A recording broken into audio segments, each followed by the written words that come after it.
وبرکاتہ۔ محترم اساتذہ اکرام اور عزیز طلبہ، آج کے اس ہفتہ واری اجتماع کے اختتام کے موقع سے سلسلے سے ہٹ کر، علم سے اور پیغام سے ہٹ کر نہیں، بلکہ جو سلسلہ ہے درس قرآن کا یا خلاصے قرآن کا اس سے ہٹ کر ہے، لیکن دین ہی سے جڑا ہوا عنوان اور موضوع ہے، اور وہ ہے علامہ اقبال رحمۃ اللہ علیہ کی ایک نظم کی روشنی میں کچھ پیغام۔ اس میں میرے لیے بھی ہے، آپ کے لیے بھی ہے، اور پوری امت کے لیے۔ تقریباً 100 سال پہلے کی یہ نظم ہے علامہ اقبال کی۔ نظم کا جو عنوان قائم کیا جا سکتا ہے وہ کہ باطل کی ذہنی غلامی سے امت مسلمہ نکلے اور اللہ کی غلامی میں آئے، یہ عنوان اس نظم کا ہو سکتا ہے۔ اور جن حالات میں علامہ اقبال رحمۃ اللہ علیہ نے یہ نظم کہی ہے، وہ حالات کچھ اس طرح کے تھے کہ کچھ لوگ دنیاوی سیاسی ترقی عیسائیت میں اور عیسائی سیاست میں تلاش کر رہے تھے کہ ہم عیسائیوں کو خوش کر کے، انگریز یہاں حکومت تھی تو انگریزی حکومت کو خوش کر کے، عہدے حاصل کر کے، بڑی بڑی ڈگریاں حاصل کر کے ہم ترقی پا سکتے، بلندی پا سکتے۔ اور کچھ لوگ مسلم لیگ کی سیاست میں، قومی سیاست میں کامیابی تلاش کر رہے تھے کہ مسلمانوں کی اپنی ایک حکومت ہو، اپنا ایک اقتدار ہو۔ کچھ لوگ کمیونزم کی حمایت میں کامیابی تلاش کر رہے تھے کہ کمیونسٹ ایک نظریہ ہے، اب کمزور ہو گیا لیکن آج سے 100 سال پہلے بہت مضبوط تھا۔ تو بہت سارے مسلمان کمیونزم کا ساتھ دے کر اپنی سیاسی ترقی تلاش کر رہے تھے، اور کچھ لوگ تلوار کے ذریعے سے کہ ہم باطل پرستوں سے لڑے، جنگ کرے، ہمارے مخالفین کو ہم جنگ کے ذریعے سے، ہتھیاروں کے ذریعے سے شکست دے تو پھر ہماری یہ مغلوبیت ختم ہو جائے گی، ہم کو غلبہ مل جائے گا۔ تو علامہ اقبال نے ان تمام حالات کو سامنے رکھ کر امت مسلمہ کی یہ جو مختلف خیالات تھے، مختلف نظریات تھے، ان کو سامنے رکھ کر اصل پیغام دیا۔ اور پیغام کا یا نظم کا جو لب لباب خلاصہ وہ یہ کہ جب تک کہ باطل کی ذہنی غلامی سے، باطل کی ذہنی غلامی میں نفس بھی آتا ہے، قوم بھی آتی ہے، اور اسلام کے علاوہ جتنے نظریات ہیں وہ سب کے سب باطل ہے، تو جب تک کہ یہ باطل نظریات کی غلامی باقی ہے تو تب تک کوئی تدبیر امت مسلمہ کو یہ پستی سے نہیں نکال سکتی۔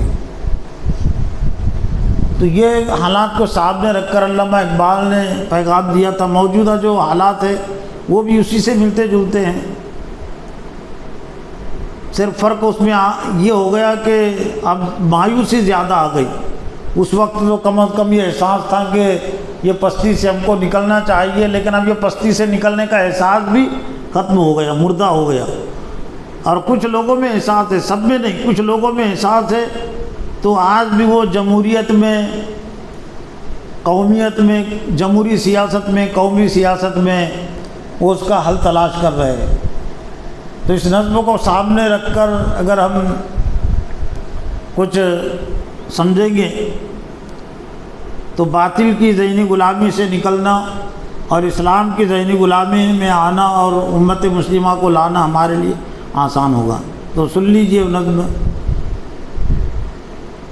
آواز بہت زیادہ اچھی نہیں رہی لیکن سن لیجئے ترنم سے، کچھ جہاں پر وضاحت کی ضرورت ہوگی تو وضاحت کر دوں گا۔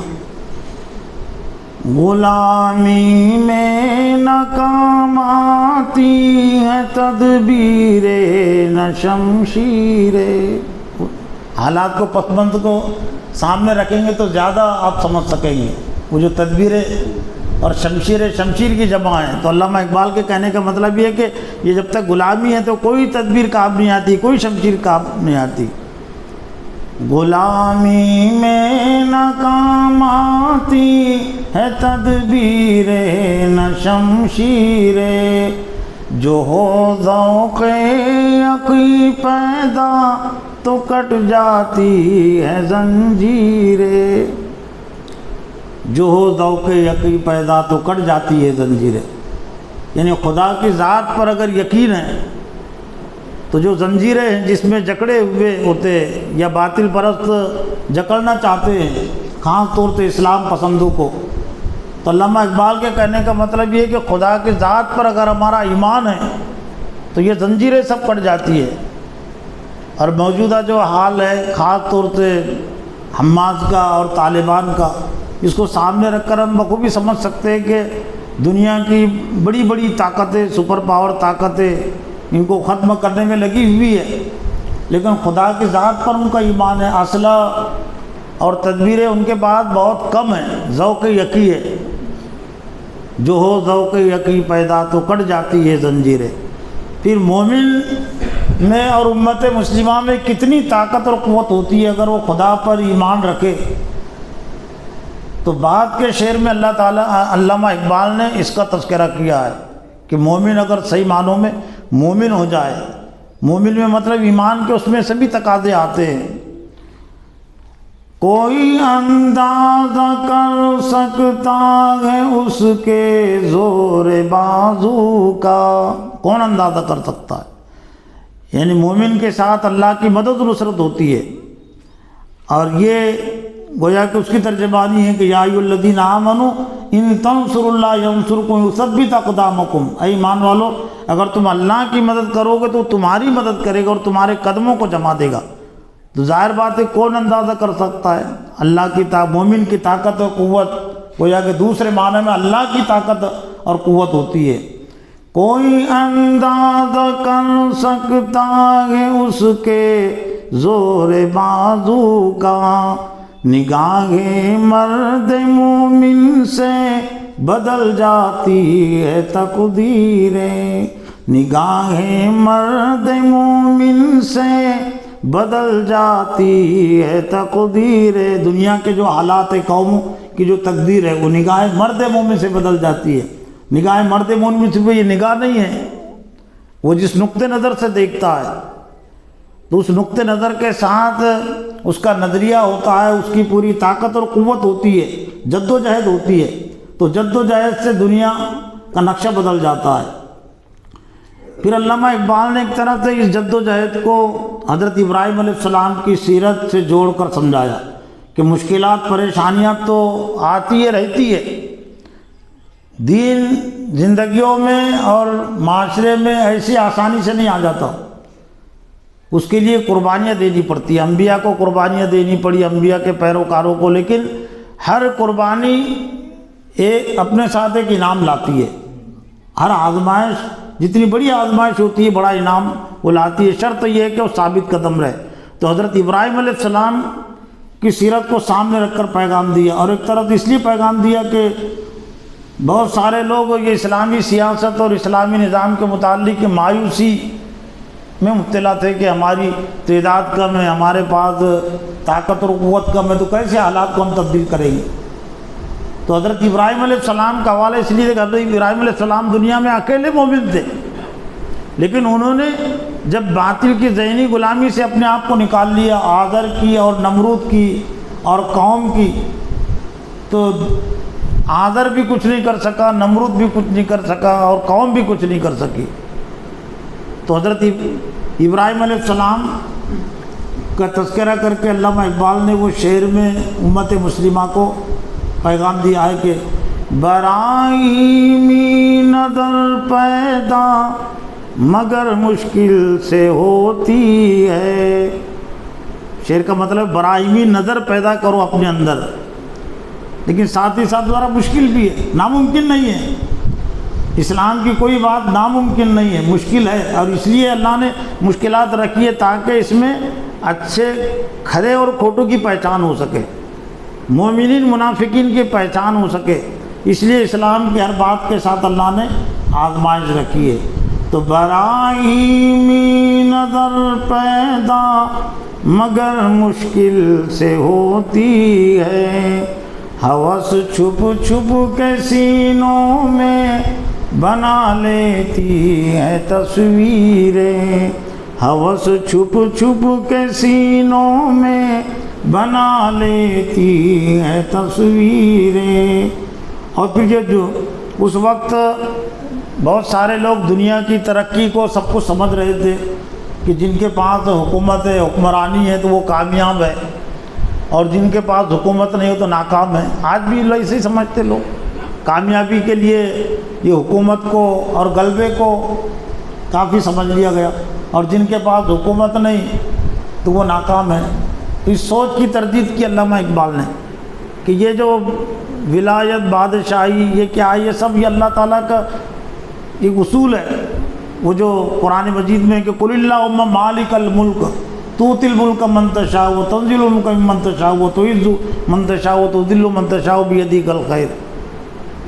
کہ کہہ دیجئے کہ اللہ تعالیٰ مالک الملک، تو ملکوں کا مالک ہے،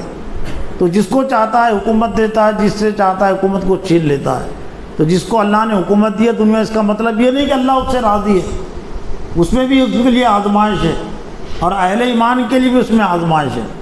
اور جس کو چاہتا ہے عزت دیتا ہے، جس کو چاہتا ہے ذلت دیتا ہے۔ تو گویا کہ دنیا یہ عصری تعلیم پر اور عصری یہ زمانے کی جو سیاست ہے اس پر جو ناز کر رہے تھے، اس پر جو خوش ہو رہے تھے،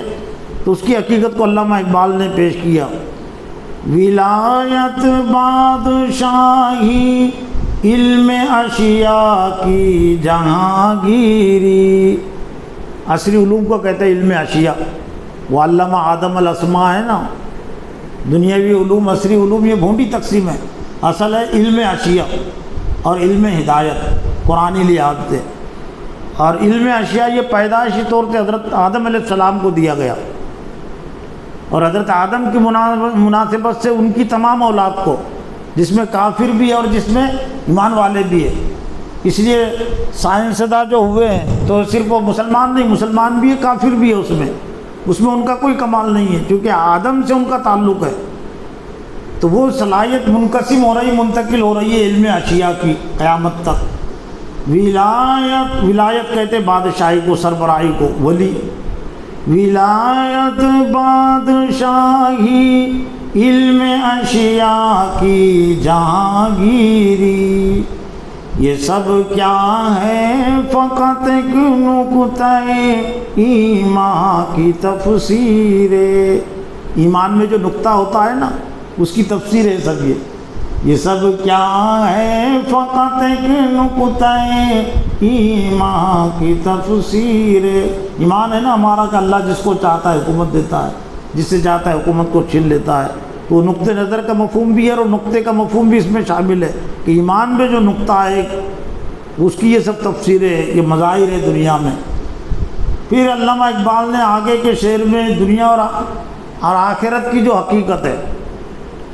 زمین و آسمان کی جو حقیقت ہے اس کو واضح کیا، پیش کیا۔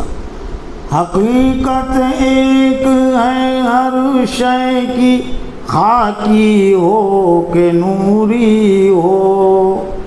حقیقت ایک ہے ہر شے کی، ہر چیز کی۔ خاکی کہتے زمین پر رہنے والی مخلوق کو، خاک سے مٹی کو کہتے خاک، خاکی یعنی مٹی پر رہنے والا انسان، جانور۔ تو ایک ہی حقیقت ہے، خاکی ہو کہ نوری ہو۔ نوری یعنی جو آسمان میں جو مخلوق ہے، فرشتے ہیں، یہ نوری مخلوق کہلاتے ہیں۔ تو علامہ اقبال کے کہنے کا مطلب یہ کہ خاکی اور نوری کی حقیقت ایک ہی ہے۔ للہ ملک السماوات والارض، اللہ کی ملکیت آسمان اور زمین۔ زمین بھی اللہ کے لیے مسلم ہے، آسمان بھی اللہ کے لیے مسلم ہے۔ زمین پر رہنے والی مخلوق بھی اللہ کی مطیع اور فرما بردار ہے، اور آسمان پر رہنے والی بھی، آسمان میں رہنے والی۔ صرف اللہ نے جنوں کو اور انسانوں کو کچھ اختیار دیا ہے، ورنہ باقی سب مخلوق، آفاقی مخلوق اور زمینی مخلوق، وَلَوْ أَسْلَمَ مَنْ فِي السَّمَاوَاتِ وَالْأَرْضِ، اسی کے لیے مسلم ہے جو کچھ آسمانوں میں اور جو کچھ زمین میں ہے۔ تو حقیقت ایک ہے ہر شے کی، خاکی ہو کہ نوری ہو، لہو خورشید کا ٹپکے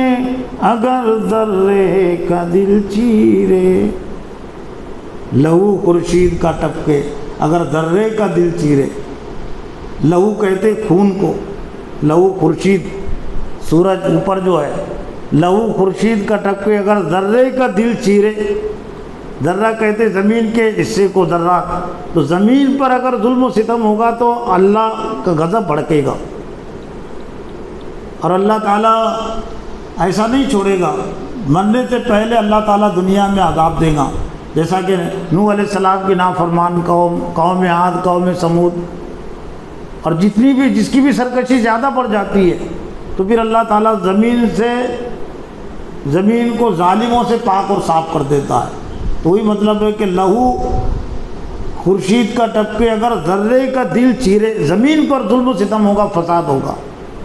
تو آسمان خاموش نہیں رہے گا، اللہ خاموش نہیں رہے گا، لیکن اللہ میدان میں اس وقت آتا ہے جب کہ ہم اتمام حجت کا فریضہ ادا کرتے ہیں ظالموں پر، اور ہم اس اللہ کی مرضی کو سامنے رکھ کر جد و جہد کرتے تو پھر اللہ ساتھ میں رہتا ہے۔ تو لہو خورشید کا ٹپکے اگر ذرے کا دل چیرے،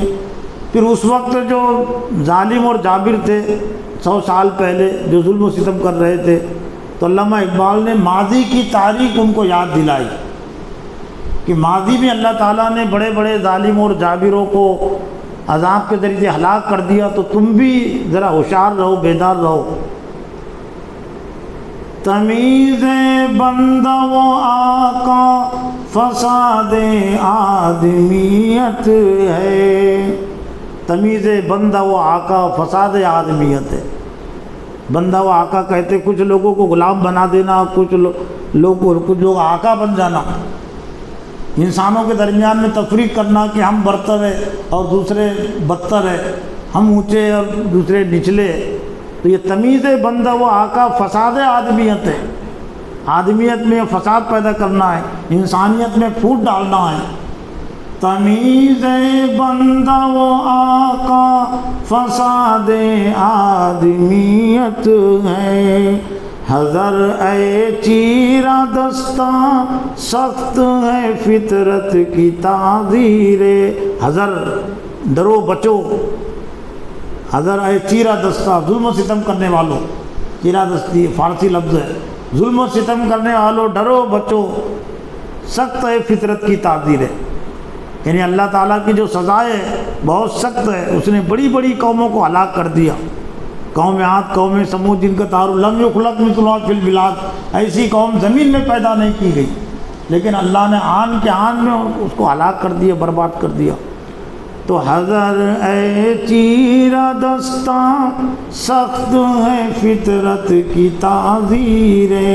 پھر آخری شعر اور ایک طرح سے یہ پوری نظم کا ایک طرح سے خلاصہ ہے، پوری نظم کی اس میں روح موجود ہے، لب لباب، اور یہ قابل خطیب کی، قابل مقرر کی بات ہوتی ہے کہ جہاں سے اپنی بات کو شروع کرتا ہے وہیں پر لے جا کر ختم کرتا ہے، اور یہ صلاحیت پیدا ہوتی ہے قرآن کی رہنمائی سے۔ اللہ کے جو یہ قرآن مجید اللہ کا خطاب ہے، تقریر ہے، تو جہاں سے اللہ تعالیٰ نے کوئی سورت شروع کی ہے تو جو غور و فکر سے پڑھتے ہیں کہ وہ سارا سورت اسی پیغام پر جا کر ختم ہوئی ہے۔ قرآن مجید ترتیب کے لحاظ سے جہاں سے شروع ہوا ہے الحمدللہ رب العالمین سے، تو ترتیب کے لحاظ سے جہاں ختم ہوا ہے قل اعوذ برب الناس ملک الناس الہ الناس من شر الوسواس الخناس، اللہ کا کلام ہے نا وہ۔ تو ایسے ہی علامہ اقبال کی شاعری میں بھی یہ خصوصیت تھی کہ جہاں سے اپنی بات کا آغاز کرتے تھے وہاں لے جا کر اس کو ختم کرتے تھے، خلاصہ کلام۔ تو ایک طرح سے پہلا جو شعر تھا نظم کا کہ علامہ اقبال نے تردید کی تھی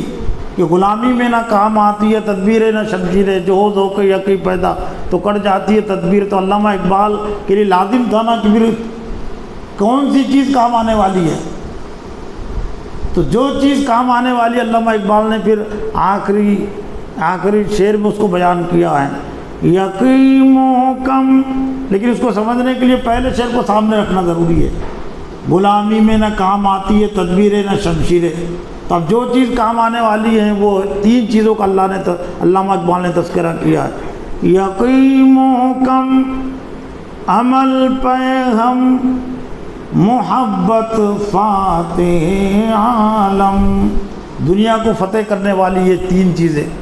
دنیا کو فتح کرنے کا یہ ہتھیار، یقین محکم، مضبوط یقین اللہ کے ذات پر، عمل پہ ہم، مسلسل عمل، کبھی رکنا نہیں، محبت، اللہ سے محبت، اللہ کے بندوں سے محبت، انبیاء سے محبت، یقین محکم،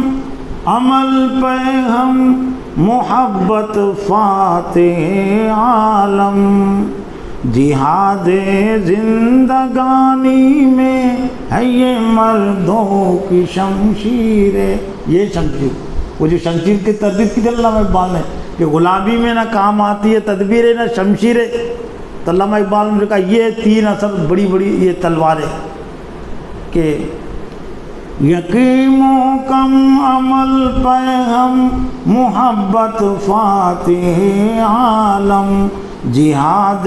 زندگانی میں ہے یہ مردوں کی شمشیریں، غلامی میں نہ کام آتی ہے تدبیریں نہ شمشیریں، جو ہو ذوق یقین پیدا تو کٹ جاتی ہے زنجیریں۔